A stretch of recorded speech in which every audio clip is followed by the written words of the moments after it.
A look at major issues Duterte confronting in his second year. A year ago, Philippine President Rodrigo Duterte promised to cleanse his Southeast Asian nation of illegal drugs in 3 to 6 months. He said he would tame corruption and began a profanity-spiked tongue-lashing of America, which he called lousy, last week. Those shock-and-awe declarations of a year ago have collided with reality. Drugs and corruption have persisted, and he grudgingly thanked the United States recently for helping to quell a disastrous siege in the South by pro-Islamic State group militants.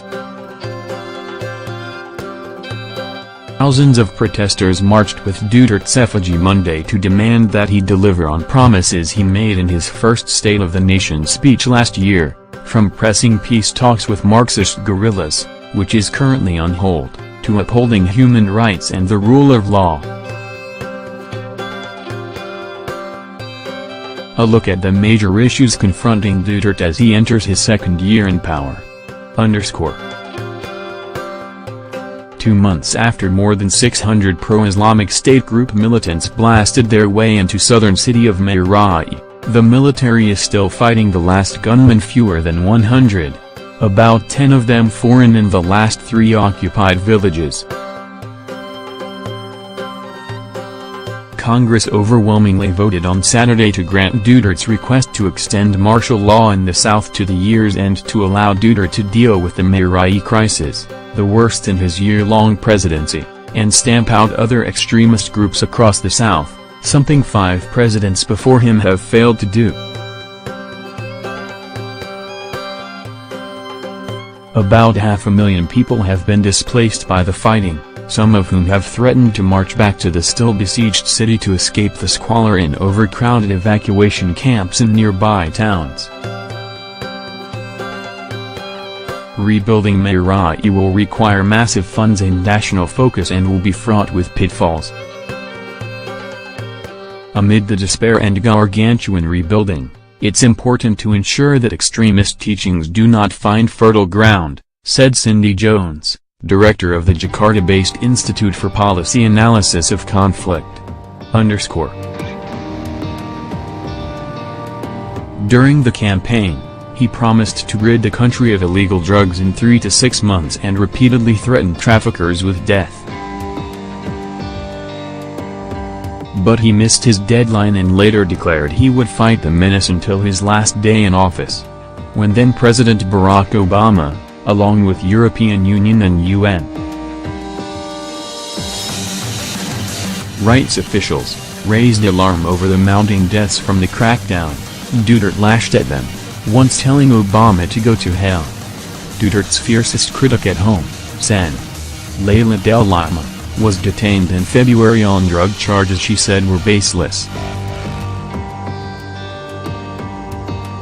More than 5,200 suspects have died so far, including more than 3,000 in reported gun battles with police and more than 2,000 others in drug-related attacks by motorcycle-riding masked gunmen and other assaults, police said.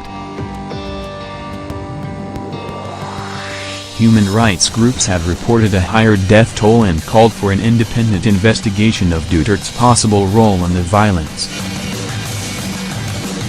Duterte has unleashed a human rights calamity on the Philippines in his first year in office, U.S.-based Human Rights Watch said.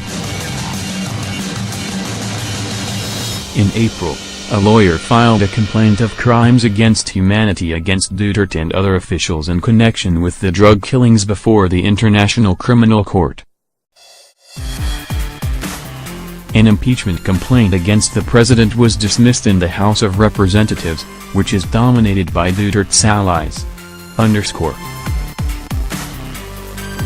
More than a month into Duterte's presidency, the Philippines won a landmark arbitration case before a tribunal in The Hague that invalidated China's massive territorial claims in the South China Sea under a 1982 UN.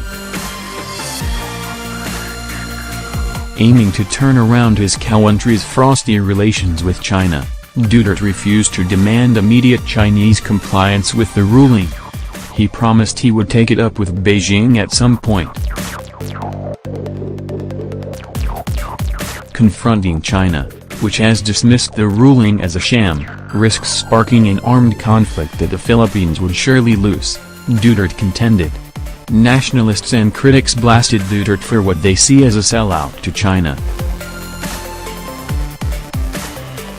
After meeting Chinese President Xi Jinping in Beijing, China allowed Filipino fishermen to return to the Chinese-controlled Scarborough Shoal, where Chinese Coast Guard ships had driven Filipinos away since 2012. The Philippines had been the most vocal critic of China's aggressive behavior in the disputed waters until Duterte took power and reached out to Beijing, partly to secure funding for infrastructure projects.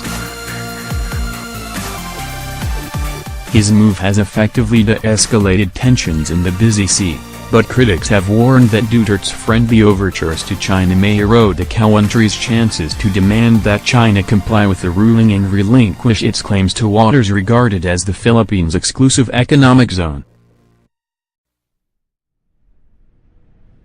Copyright 2017 The Associated Press. This material may not be published, broadcast, rewritten or redistributed,